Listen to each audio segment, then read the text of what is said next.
Pessoal, vamos seguir o conselho do professor Olavo de Carvalho, investir na cultura, na formação da alta cultura, na intelectualidade, na inteligência, e também vamos investir na nossa busca espiritual. A formação intelectual vem junto com a evolução espiritual. A busca pela verdade sempre passa pela palavra de Deus. Então é isso aí, fiquem com o vídeo, espero que gostem, espero que estejam gostando do nosso canal. Forte abraço, fiquem com Deus.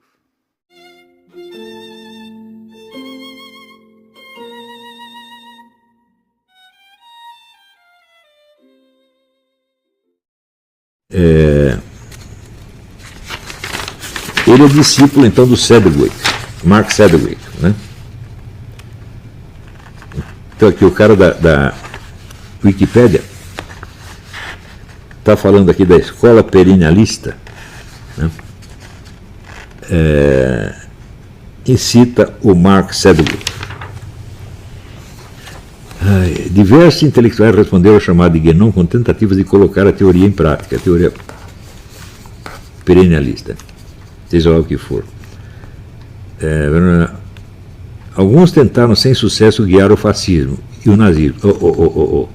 Quem tentou isso foi o Júlio Zévola. Júlio Zévola nunca foi discípulo do Guénon. Júlio Zévola chegou a algumas ideias perennialistas por sua conta própria e antes do Guénon, porra. Ele nada deve ao Guénon. E o Júlio Zévola era, evidentemente, um gênio maluco. Ele era um pintor dadaísta no começo. Ele dadaísta não precisa dizer mais nada, né? E a ideia dele era modesta. Ele tinha que fechar a Igreja Católica e restaurar o Império Romano. Oh, meu Deus do céu. Precisa dizer o resto? Agora, eu não posso negar que sobre a alquimia, o Júlio Zévola escreveu um livro brilhante. Né? O livro dele sobre a alquimia é uma maravilha. Obra-prima. Né? Claro que tem divergências doutrinárias profundas com o Guénon. Guénon, assim, chegou a romper relações com Évola. Ele nunca aprovou o que o Évola estava fazendo, embora reconhecesse algum mérito. Claro que ele tem mérito, é um escritor tremendo, escreve bem pra caramba, sabe muita coisa, tinha uma cultura sobre esse negócio alquímico, ele leu tudo quanto era livro de alquimias.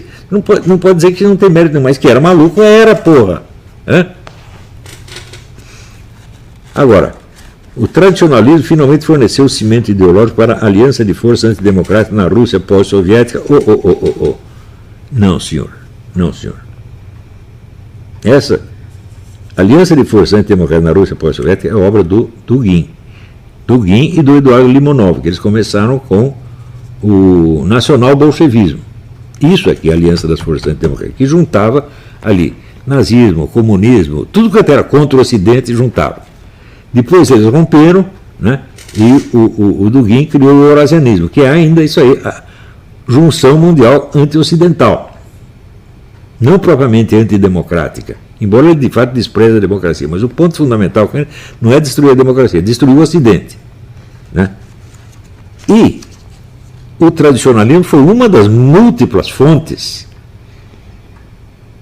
Por exemplo, o marxismo faz parte integrante do eurasianismo e do nacional, tanto que chama nacional bolchevismo, meu Deus do céu. Né? Agora, o Limonov era maluco. Né?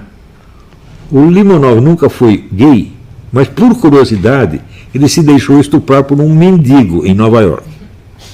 Só para ver como é que era. Será que o cara é bom da cabeça? Obviamente não. Ele não era gay de jeito nenhum, passou a vida inteira só comendo as mulheres. Um dia pensou e falou, vou experimentar um outro negócio aqui. Então, daí ele diz, no final do século XX, o tradicionalismo guénoniano começou a entrar em debate no mundo islâmico sobre a desejável relação entre o Islã e a modernidade. No final do século XX, porra! Ora, esse debate vem desde o século XIX. Ele começa com Mohammed Iqbal, que é um homem de uma região que hoje é Paquistão, né, escreveu um monte de livros exatamente sobre isso. E o Guénon não é um filósofo que teve suas ideias, não.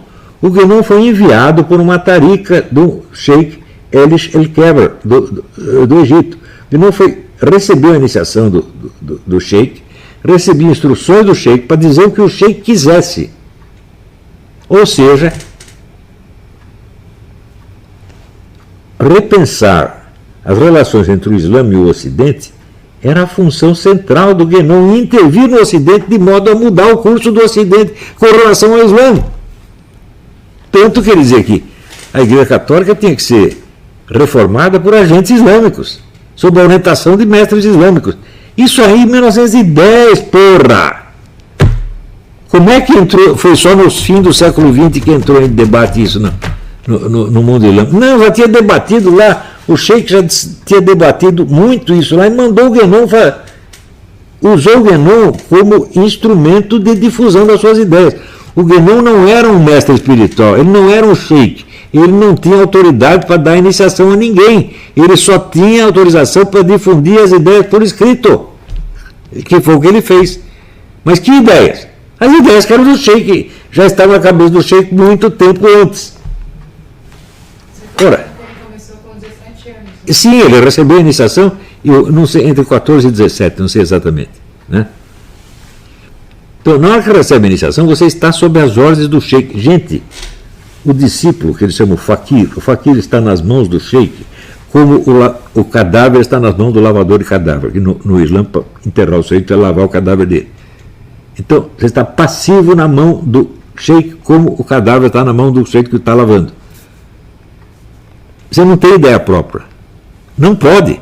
Você tem que dizer o que o Sheik mandou dizer. Eu fiquei assim durante um ano e pouco, quando eu estava me preparando para ir, né, para conhecer o Sheik, para entrar na Tariqa. Eu fiquei mais de um ano nessa condição. Tem muitos textos meus que eu não ponho nas minhas obras completas, por quê? Porque são textos escritos dentro da Tariqa com essa ideia, não são ideias minhas, são o Sheik que mandou escrever, porra. Daí eu conheci o Sheik em julho de 86, rompi com ele no começo de 87. Isso foi toda a nossa convivência, e daí vem o cara que dizer que eu sou um expoente da escola tradicionalista dos Shons. Ah, vai a merda, porra. Tem coisa, Bico, que você não pode conhecer só por livro, e esse é o problema com os acadêmicos. Para conhecer uma Tariqa, você precisa ir lá. No mínimo, você precisa ficar lá por uns meses. Claro que você vai arriscar a sua saúde mental, pode arriscar até a sua vida. Porque a Tariqa do Shon, por exemplo, ela tinha o hábito de fazer assédio judicial contra quem quer que a desagradasse. Muita gente sofreu processo, inclusive eu sofri um processo por um crime que eu não cometi, tive 6 anos de problema, gastei um dinheirão, que tanto que eu dizia, eu tenho mulheres e filhos e um advogado. Né? Um não, tive 3. Né? E, no fim, me livrei da coisa. E aqui, olha, este verbete aqui da Wikipédia, a respeito do tradicionalismo, né, cita o livro do Teitelbaum, que não entende nada disso aqui. Ele disse que estudou um negócio durante 15 anos, 15 meses. 15 meses não dá para você ler nem a obra inteira do Guénon, porra. Por quê? Porque você tem que ler aquilo e você tem que procurar as fontes dele, pelo menos as fontes escritas. Né?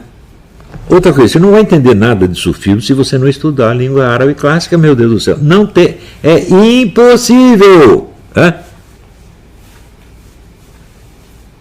Por quê? A língua árabe, eles chamam de língua sacra, quer dizer, a estrutura da língua árabe é o sufismo. Se você não entende isso, você não vai entender nada nunca. Quer dizer, o cara vai entrar com um espírito de repórter, vou lá dar uma fuçadinha, os caras vão te enganar, meu Deus do céu. Então, esoterismo islâmico é uma coisa que você não pode conhecer só por os livros. Se você lesse todos os livros que existem sobre esoterismo islâmico, você ainda não saberia o que é. Você tem que ir lá ver. Eu fui, mas diz que a curiosidade matou o gato. É verdade, eu fui, ó. Mas estou arrependido? Não! O que eu adquiri de conhecimento ali foi um negócio incrível, coisa que eu digo, eu não entenderia 1/100º do que eu entendo da política mundial se eu não tivesse visto essas coisas funcionando. Eu fui lá e vi. Conheço os personagens, pô. Quando eu falo assim do Shon, eu conheci o Shon, eu falo assim, conheci todos os caras da Tariqa, conheci todos os mais importantes. Gente, às vezes, que tinha poder mundial, pô. Sabe quem era membro da Tariqa? O Aga Khan era o homem mais rico do Oriente. O que você quer mais? O Shuon era cunhado do Reza Pahlavi, o imperador do Irã. Era gente desse nível que estava lá, porra.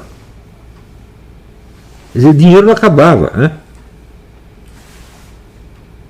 Eu tenho uma pergunta, eu não sei se eu faz alto. Eu sei a resposta para mim, mas eu queria ouvir de você. Diga. Você acha que qualquer estudante que tenha uma curiosidade, uma simples, mera curiosidade de saber como vamos dizer assim, esse universo, vamos dizer, islâmico, ele deveria... deveria ir lá e entrar na tarefa? Não, assim, não, é louco, só pode tá louco, você tá louco. Lá. Bicho, é o seguinte, eu quando cheguei lá, eu fui admitido imediatamente na tarica pelo volume dos meus conhecimentos teóricos. Eu tinha lido praticamente tudo que aquela escola havia produzido. Os caras ficaram impressionados em me aceitar, não. Junto comigo estava lá o inglês, que fazia 12 anos que todo ano ele ia lá para ser admitido e não era admitido. Foi admitido junto comigo, finalmente cheguei lá. Também tem uma coisa, eles atraíram primeiro seus alunos, não foi? Não, isso foi a outra, foi o pessoal do Idershah. Entendi. Então, você primeiro tem que estudar o substrato teórico, o que está em livro realmente. Mas é tudo. Li o René. Não, você tem que ler o René Guénon, o Titus Burkhardt, o Ananda Kumaraswamy, o Rama Kumaraswamy, não é isso? Todos eles, são 50 autores, pelo menos. Todos de altíssimo nível. Segundo, você tem que estudar aqueles que, não pertencendo à Tariqa, tiveram algum diálogo com ela. Como o Marco Palles, por exemplo. Quando eu conheci o Marco Palles, ele já estava longe da Tariqa, fazia muito tempo. Né? Depois, mais tarde, o meu contato com a Tariqa foi o Dr. Rama Kumaraswamy, que saiu da Tariqa 4 anos depois de mim. Rompeu com o Sheikh. O Dr. Wolfgang Schmidt também esteve na Tariqa um tempo, rompeu em 1991. Você vê como é que pode considerar que um cara é representante do Shuon 30 anos depois dele ter rompido com o cara, pô. O Dr. Wolfgang Schmidt não tem merda nenhuma a ver com o Shuon, pô.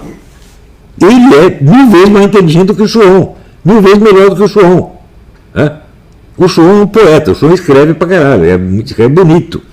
Mas ele não tem 1/1000º da cultura que tem o Dr. Wolfgang Schmidt. E o Rama Kumaraswamy, né, ele era talvez o mais importante cirurgião cardíaco de Nova York. Né? Eu estive na casa dele, fiquei uma semana na casa dele. Eu vi a biblioteca do cara, o tamanho que era. E qualquer livro lá que você perguntasse para ele sabia o que estava escrito no livro, pô. Então, eu vi o debate do Rama Kumaraswamy com o padre Gustavo Gutierrez, fundador da Teologia da Libertação. Ele destruiu o padre Gutierrez. Não sobrou pedra sobre pedra. Acabou com o cara, porra. Imagina ele tendo debate com, sei lá, Rui Fausto, ou coisa assim. Quer dizer, o pessoal da Tariqa era de altíssimo nível. E os de mais alto nível, como Marco Palles, e Rama Kumaraswamy e Wolfgang Schmidt, acabam saindo, acabam rompendo o cara, porque vê que tem algum treco errado lá. Não que o Shuon não fosse um gênio, ele era um gênio. Eu vou dizer aqui qual é o problema básico com o Shuon. Shuon foi o cara que fundou a ciência das religiões comparadas. E ele descobriu o princípio da comparação possível através da identidade da doutrina metafísica entre várias religiões. O que é a doutrina metafísica? É a estrutura da possibilidade universal. Isto é igual em todas as religiões. Só que a estrutura da possibilidade universal é como se fosse, vamos dizer, é a lógica por baixo de todo o raciocínio religioso. Mas dizer que elas são a mesma, isso é a mesma coisa que você dizer que todos os livros são iguais, porque todos seguem a mesma gramática. Você está entendendo? Se as religiões convergem no que diz respeito à doutrina metafísica, é simplesmente porque existe uma metafísica normal na humanidade. Por exemplo, a distinção entre o absoluto e o relativo, finito e infinito, essas coisas são idênticas no budismo, no hinduísmo, no judaísmo, no cristianismo, tudo é igual. Mas isso é a doutrina religiosa? Eu falo, não, a religião é outra coisa. A religião se constrói a partir dessa doutrina metafísica. Assim como os livros se escrevem a partir da gramática. Mas não quer dizer que a gramática determina o conteúdo do que está escrito. Determina a forma básica. Né? Então, ele provou isso, que a doutrina metafísica era a mesma. Se quiser dúvidas, você pega o livro do Ito Perry, A Treasury of Traditional Wisdom, que compara trechos dos textos sagrados das todas as religiões. Eu acho que está provado e não tem nem mais o que discutir. Só que é o seguinte, isto não prova que possa existir uma autoridade religiosa acima das religiões. E muito menos que ela seja o Fritjof Schuon. Eu acho o seguinte, a descoberta dele é tão maravilhosa, tão grande, cientificamente falando, que ele pirou. Ele achou que porque ele tinha descobriu a chave de todas. Você descobriu só a chave formal, meu filho. É a mesma coisa que o cara que descobriu que existe gramática por trás de todos os livros. Se achasse agora eu sou o autor de todos os livros. Eu acho que o Schuon pirou. Ele saltou da doutrina metafísica para a unidade transcendente das religiões. A unidade transcendente não existe. Existe a unidade lógica. Né? Você está entendendo? Ele fez uma grande descoberta, mas ele não estava qualificado para fazer essa descoberta. Está entendendo? A realização dele foi grande, maior do que ele aguentava. Daí começou a ser o Papa interreligioso. Né? Ele era o Papa de todas as religiões. Claro que o sujeito pirou. Na hora que você percebe isso, bicho, dá muita tristeza. Porque você vê, é um homem de talento extraordinário, um gênio, sem dúvida. Por que ele fez isso? Eu não sei. E daí começa aqueles ritos, tinha as mulheres peladas, um negócio assim, misturava rito islâmico com rito hindu, que apareceu as mulheres peladas. Claro que ele pirou. Tem o retrato dele vestido de índio e umas mulheres peladas andando atrás, era um rito, né? O cara com aqueles negócio de chifre na cabeça, que nem índio sul, né? Hã? De barba. Eu vi aquele retrato do índio e falei, pô, esse índio está esquisito. Eu vi na casa do Kumara Sônia. Ele falou, índio de barba? Eu falei, pô, onde tem isso, né? Daí eu falei, não, é o Schuon. Eu já fiquei com medo desse negócio, tá entendendo? E daí, olha, falei, aqui tem um treco errado. E não custou muito para descobrir que tinha um treco errado, porque eu vi que o Schuon tinha a intuição psicológica de um porco espinho, tá entendendo? Eu não entendia nada da alma humana real. Ele pegava, vamos dizer, ele não sabia distinguir um vigarista de um homem honesto, não sabia mesmo. Tanto que se cercou de vigarista, um dos quais comeu a mulher dele, porra. É? Quando eu conversar 5 minutos, o cara fala, não, esse cara aí, papo furado. É? Então, bom, E o Guénon, qual que é a, vamos dizer assim... O Guénon era um cara sem experiência da vida. O Guénon é assim, sabe, eu lembro as memórias do cômico Bob Hope. O título do livro era Nunca Saí de Casa. Quer dizer, o que tem para contar? O cara que nunca saiu de casa. O professor Paulo é o Guénon. Ele não tinha experiência da vida. Entendeu? Nunca viu uma briga de rua, né? Nunca sofreu um assalto, não teve uma guerra. Né? Era criado dentro de casa, menininho mimado. O menino mimado primeiro da classe, porra. Esse é o problema. Então ele confunde a teoria com a realidade. Ele não. Veja, ele mesmo dizia que ele não tinha imaginação. Eu digo, mas isso é gravíssimo. Porque se você não tem imaginação, você só entende o esquema das coisas, você não entende a substância do que está acontecendo. Né? E por isso mesmo, quando ele comete erros lógicos assim, monstruosos e visíveis, ele não percebe. Quando no livro dele sobre São Bernardo, ele acaba de dizer que é o seguinte, que a mística é um fenômeno exclusivamente sentimental e só existe nas religiões ocidentais. E que o esoterismo é um negócio puramente intelectual. Esoterismo, portanto, as iniciações. Quando ele vai falar do São Bernardo, ele diz que São Bernardo era o fundador da Ordem Templar, que era uma ordem, e ele mesmo diz que é essencialmente esotérica, é iniciática. Né? E, por outro lado, ele diz que o trabalho de São Bernardo é essencialmente místico. Eu digo, mas como é possível? Do que está falando? Né? Quando ele vem com aquela teoria do... Aliás, essa semana mesmo eu estava lendo... Eu pus uma notinha, né? Um rapaz que critica o Lavelle, né? É verdade que em outro parágrafo também critica o Guénon, mas ele critica o Lavelle usando um conceito guénoniano. Quer dizer, o zero absoluto é a possibilidade universal. Então ele diz, está errado você identificar o nada com o não ser, porque existem várias formas de não ser que não se identificam com o nada. Ora, meu Deus do céu, o zero absoluto não é uma das formas do não ser, né? Ele é o não ser total. Portanto, ele não pode se opor, né, ao ser sob um aspecto apenas, porque tudo se opõe ao ser. Por exemplo, eu pego aqui esse lápis aqui, ele é o ser? Não, ele é um ser apenas. Ele se distingue do ser por 1 bilhão de características. Agora, e o não ser total? Ele se distingue do ser radicalmente. Ele não pode se opor, inclusive, como é que ele pode se opor ao nada? Se ele é o zero, ele não tem potência nem ato, portanto ele só tem impotência. Como é que ele pode ser a possibilidade universal? Ele só pode ser a impossibilidade universal. Quer dizer, o rapaz deve ser cara novo, tá entendendo?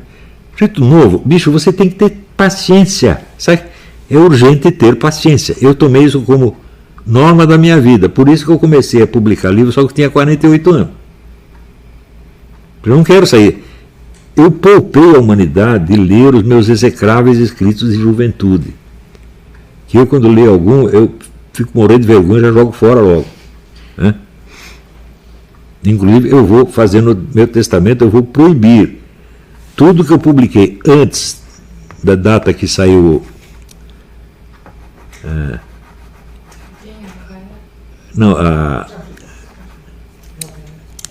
A nova era da Revolução Cultural, tudo que está proibido, pode jogar fora, está proibido. Não porque eu quero esconder, não, mas porque é merda mesmo, eu não quero confundir a cabeça de ninguém. Daí vem esses caras que querem interpretar o Abdolado de Carvalho a partir daqui de artigo que eu publiquei na Planeta. Por exemplo, por que eu fiz tanto comentário político? Sabe por quê? Porque eu fui contratado para o jornal para fazer isso. Isso é meu ganha-pão, porra. Isso não é minha obra. Né? Tem alguns artigos ali que vale a pena, outros não. A maioria não. Então, se tu pensa que eu estou escrevendo sobre política porque isso é o meu grande interesse na vida? Veja, o pensador ideológico, eu sei que primeiro ele toma uma posição política e daí ele deduz o resto. Eu nunca fiz isso na minha vida. Né? Eu não posso deduzir nada do meu direitismo, porque o direitismo é apenas um fenômeno contingente que começou numa certa data e pode acabar na outra. Eu não estou interessado basicamente nisso. Na verdade, eu me interessei pela direita porque eu fiquei puto da vida. No Brasil só tem esquerda. Eu falei, todo país tem esquerda e direita. Por que aqui só tem esquerda? Isso não é normal. Então tem que ter uma direita. Ajudei a formar a direita? Claro que ajudei. Eu ajudaria de novo. Quer dizer que eu estou a favor dela? Eu falo, claro que não. Eu já pari você, meu filho. Eu acompanhei o seu parto, foi seu parteiro. Não sou seu pai, nem muito menos sou você. Já fiz o seu parto, o que mais você quer de mim? Quer que eu fique afagando você o resto da vida? Claro que não. Vocês se virem agora, pô. Agora já existe a direita, vocês se virem, você aprende algum negócio. Está entendendo?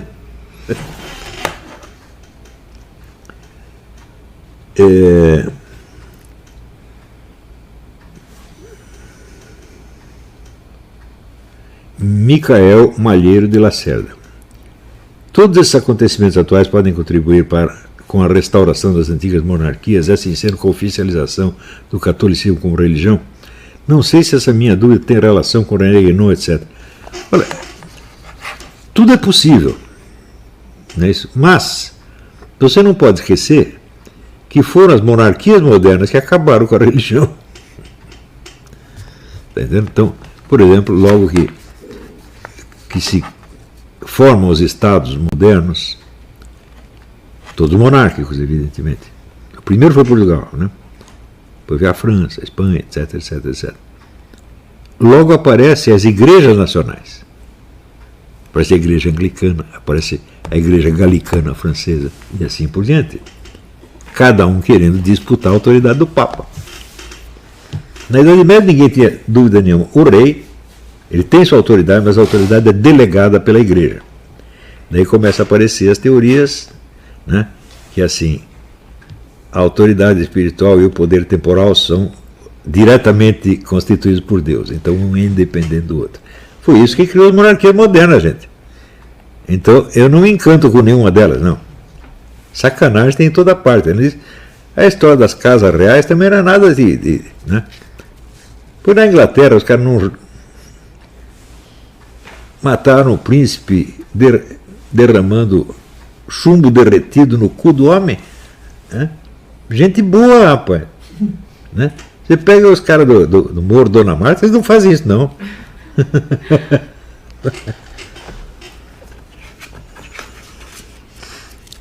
Nem criam dinastia.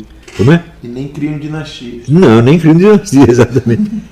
Thales Evaristo, mas o senhor poderia falar sobre Vedanta, a sua influência na sua filosofia? Olha, alguma influência teve, mas sobretudo pelo aspecto lógico. Eu acho que a lógica do Vedanta é um negócio absolutamente admirável, majestoso. Mas muitas vezes o Vedanta confunde lógica com realidade. Porque eles querem abordar. Esse é um problema que eu vejo no Guénon.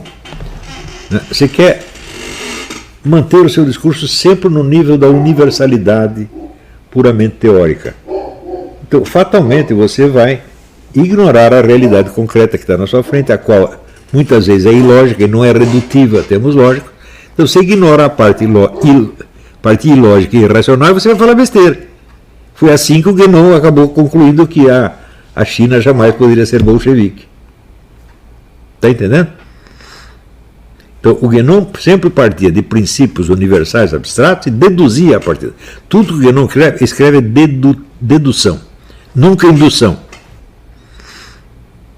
Então, o problema com o Vedanta é esse, pô. Agora,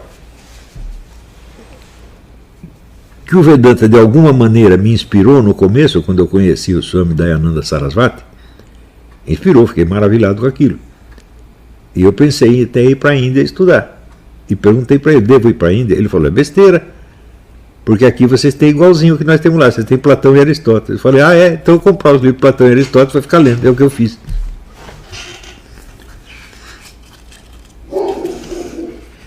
E se possível, o senhor poderia recomendar a bibliografia acerca da maçonaria? Posso, mas não já, eu preciso, porque são tantos livros importantes sobre maçonaria, né?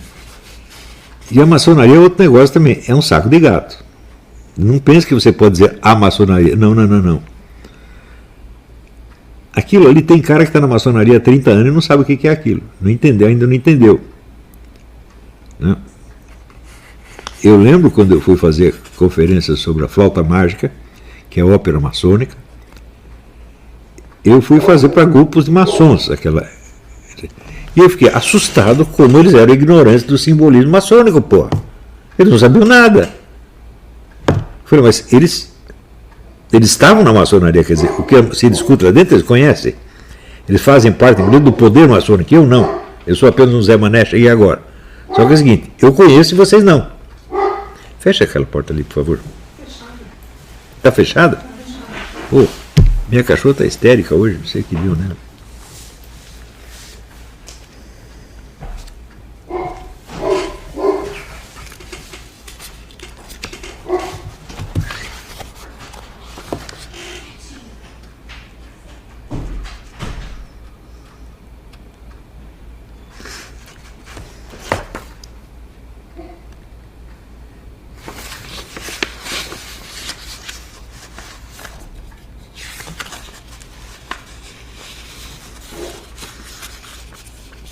Aqui, Ana Paula Delgado, eu não vou poder responder a sua pergunta, mas você leva em consideração o seguinte, que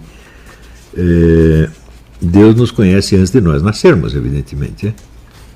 Ele não espera a gente nascer para daí conhecer, senão ele teria somente um conhecimento empírico.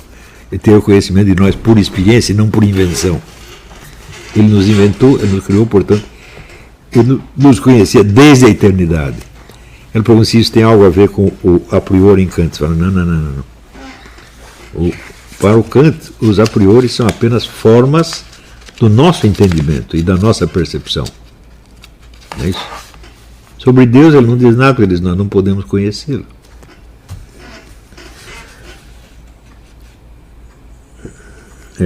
Simplício pergunta: o senhor incluirá uma definição da ciência e comentários sobre o método no seu novo livro? Sim, sem dúvida.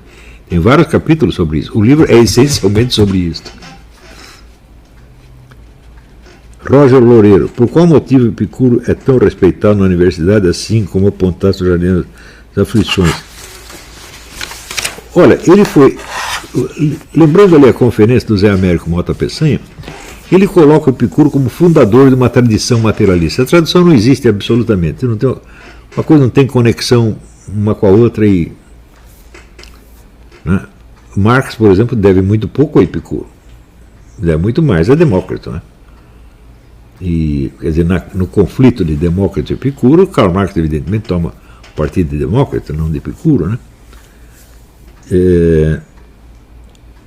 Eu não sei se ele é tão respeitado assim também na universidade. Isso aí ele precisaria pensar um pouco mais. Mesmo porque eu me desinteressei desse assunto do epicurismo universitário há 20 anos. Né?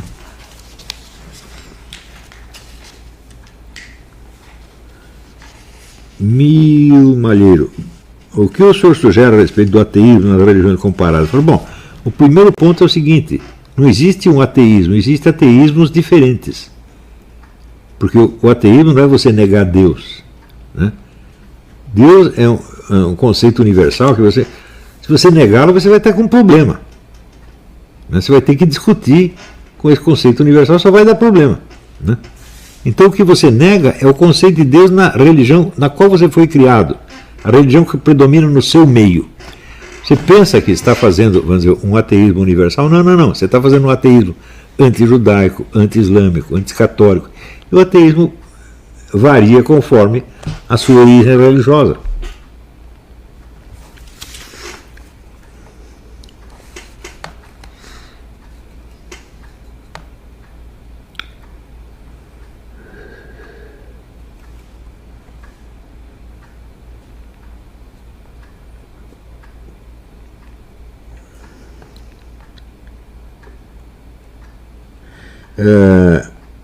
Padre Cássio, o senhor falou da influência das ideias de Gramsci na universidade, particularmente na filosofia. Gostaria de saber como se deu essa influência na história, na historiografia. No Brasil foi o seguinte: quem primeiro publicou as obras de Gramsci no Brasil foi a editora Civilização Brasileira, que era a maior editora comunista do Brasil, a maior e de maior prestígio. Ela publicou acho que uns 5 volumes. E aquilo foi um negócio devastador. Daí mais tarde eu li um livro chamado Gramsci no Brasil, que o cara dizia ali, com base em estatísticas, que o Gramsci era o autor mais citado em trabalhos universitários no Brasil. Mas isso foi, assim, em 10 anos o Gramsci vai ter tomado conta, porque não havia outra saída. Você está entendendo? Quer dizer, tudo o que se ficou sabendo de ruim da União Soviética, você tinha que atribuir alguma coisa que não fosse o comunismo. Tá certo? Então você tinha que ter um comunismo bonzinho. E o pessoal achou que era o Gramsci. Então, mesmo os caras que eram adeptos, por exemplo, do governo cubano, governo assassino, genocida, até esses começaram a posar de gramscianos, porque parecia que não se podia falar contra o Gramsci o que se falava contra Stalin, porque enquanto Stalin estava matando pessoas, o Gramsci estava na cadeia e não matava nem mosquito. Veja, o Otto Maria Carpo coloca o Gramsci na estatura de santo. Por quê? Ele acreditava mesmo nisso? Não. O Otto Maria Carpo vivia... A sobrevivência financeira do Carpo dependia inteiramente do Partido Comunista. E ele, nos anos finais, virou um servidor do Partido Comunista. Ele nunca tinha sido comunista antes. E acredito que não era ainda. Né? Mas o Carpo tinha essa fragilidade. Ele, como um estrangeiro, num país desconhecido, né? Você vê, ele era uma cultura suficiente para ser reitor de uma universidade. O único emprego que deram para ele foi de copydesk do Correio da Manhã. Quer dizer que eles o rebaixaram. Né? E o Carlos de Torconi, que foi o amigo mais próximo dele, conta que ele rezava escondido. E tinha medo que os caras soubessem que ele era católico. Então é claro que era um homem neurotizado pela perseguição, talvez tivesse neurose de guerra, porque ele sofreu isso diretamente na Áustria, né? ele viu ali a invasão nazista na Áustria, que matou o chanceler, que era um amigo dele, né? O Dollfuss, né? Então ele sempre viveu sob o terror, pânico disso aí. Então os comunistas lhe ofereceram proteção profissional. Proteção profissional que o rebaixava, na verdade. Né? Agora, o que ele ia fazer? Não aceita esse emprego? Eu quero ser professor de universidade? Quero... Coitado, né? Ele nem falava português. Chegou no Brasil e teve que aprender o português no Brasil. Os primeiros artigos dele eram escritos em francês, alguém traduzia. Depois começou a escrever em português, até um português muito bom. Ainda tinha todos os galicismos lá no meio, mas era um português bom. Né? Então, o Carpo ajudou muito a dar prestígio para o Gramsci no meio universitário. Foi o Carpo e o Enio Silveira. O Enio Silveira era o diretor da revista da editora Civilização Brasileira, era um homem de muita cultura e de muito prestígio, um homem muito querido, todo mundo gostava dele. Né? E eu estou falando, por exemplo, eu posso ter divergência ideológica com o Enio Silveira, meu Deus do céu. Eu não posso chamar o Enio Silveira de vigarista, ele nunca foi vigarista. Né? E eu acho que sem o Enio Silveira o comunismo já teria acabado no Brasil nos anos 40.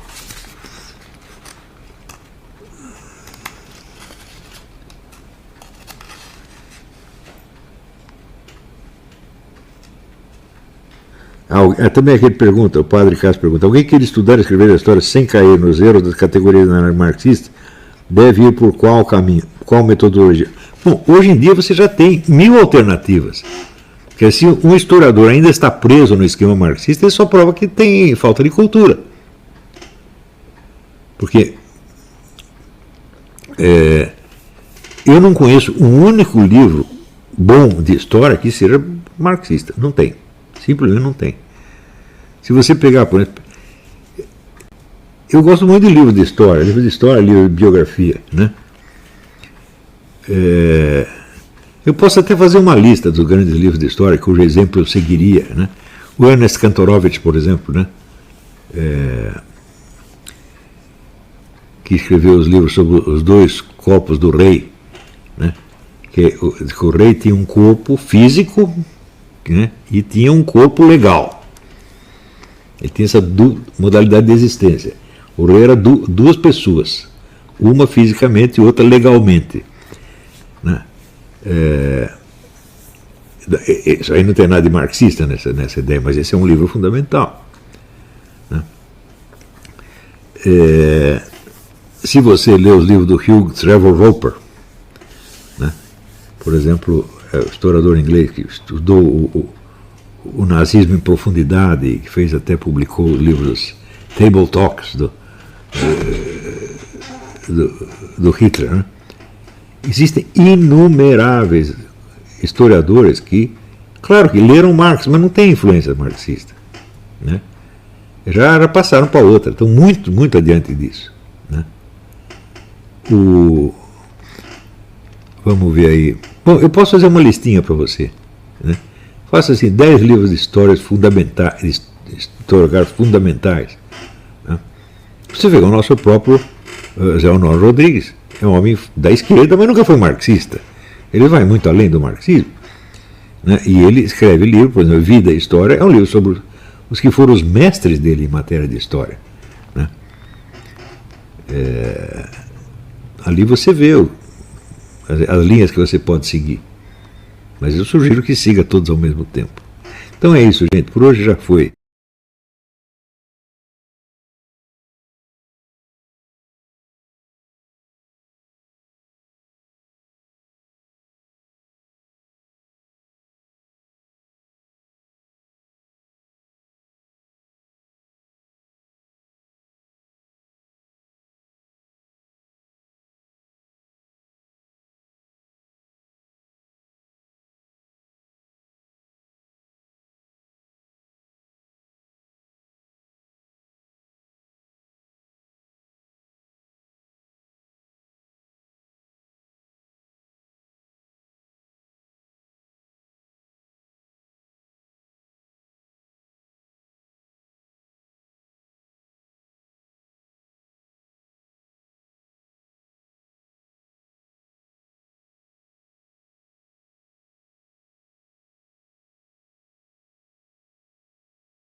E aí, pessoal, gostaram do vídeo?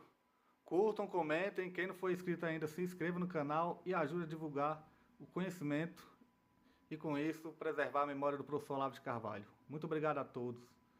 Curtam, comentem, compartilhem. Vamos lá, pessoal. Valeu! E aí, pessoal, tranquilo? Então, se inscrevam no canal, comentem, curtam, compartilhem. Isso ajuda bastante o nosso canal. Quem quiser ajudar a gente de outra forma, os links estão aí na descrição do vídeo. Temos Apoie-se, tem o apoio coletivo e também quem quiser ser membro ou participar da nossa vaquinha. Sigam nas redes sociais, os links estão aí na descrição do vídeo. Então é isso aí, sempre com Deus, pátria, família e liberdade por um Brasil melhor. Valeu, pessoal, fiquem com Deus. E aí, pessoal do canal, tranquilo? Então, a gente ainda quer fazer o sorteio das 3 canecas do professor Olavo de Carvalho aqui no nosso canal. Mas para isso a gente tem que chegar a 120 mil inscritos no canal.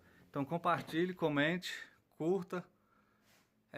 Mande nosso canal para os seus amigos, parentes, para todo mundo se inscrever e a gente chegar a 120 mil inscritos. Apoie o nosso canal, quem tiver condições, para a gente continuar aí no YouTube, no Telegram e também no Instagram e Twitter. Sempre trazendo conhecimento e falando a verdade aí para todo o Brasil e para o mundo. Valeu, tamo junto. Fique com o vídeo. Forte abraço. Deus, pátria, família e liberdade. Valeu!